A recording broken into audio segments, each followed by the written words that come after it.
আসসালামু আলাইকুম pro Brazil football fans. দর্শক, অবশেষে দীর্ঘ 17 বছর পর ব্রাজিলে গেল ফিফা দ্য বেস্টের পুরস্কার, তাও ভিনিসিয়াস জুনিয়রের হাত ধরে।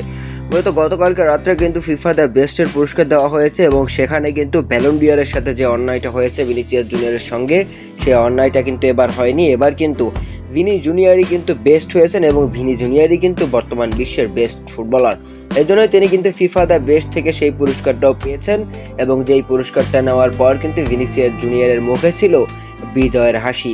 কেননা ব্যালন ডি'অর নিয়ে ভিনিসিয়াস জুনিয়রের সাথে যে অন্যায়টা হয়েছে এটা সকলেরই জানা, এবং যে ব্যালন ডি'অরটা আসলে রদ্রি পেয়েছিল ভিনির ব্যালন ডি'অর, সেটা আসলে ভিনির প্রাপ্য থাকার পরেও কিন্তু ভিনিসিয়াসকে দেওয়া হয়নি।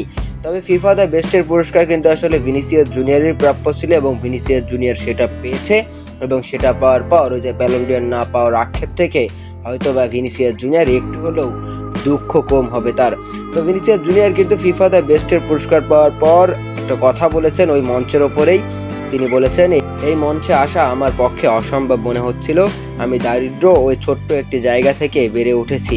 যারা আমাকে ভোট দিয়েছেন, খেলোয়াড়, কোচ, ভক্তদের আমি ধন্যবাদ জানাতে চাই। এটা আমার কাছে খুবই গুরুত্বপূর্ণ। মূলত ভিনিসিয়াস জুনিয়র অনেকটা আবেগপ্রবণ হয়ে গিয়েছিলেন, কেননা তিনি এত অল্প বয়সে ফিফা দ্য বেস্টের মতো একটা পুরস্কার জিতে ফেললেন ইতিমধ্যেই। যদিও ভিনিসিয়াস জুনিয়র কিন্তু ব্যালন ডি'অরটাও জিততে পারতেন, তবে নানান রকম ঘটনার কারণেও কিন্তু ভিনিসিয়াস জুনিয়র ব্যালন ডি'অর পাননি।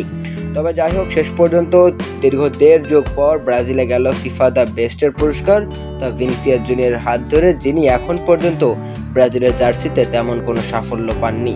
তবে আমরা আশা করব ভিনিসিয়াস জুনিয়রের আজকের এই পুরস্কার পাওয়ার পর তিনি যে বেস্ট ফুটবলার হলেন এবং এই বেস্ট ফুটবলারের তকমাটা ব্রাজিল এবং রিয়াল মাদ্রিদের জার্সিতে তিনি যেন অব্যাহত রাখতে পারেন বছরের পর বছর।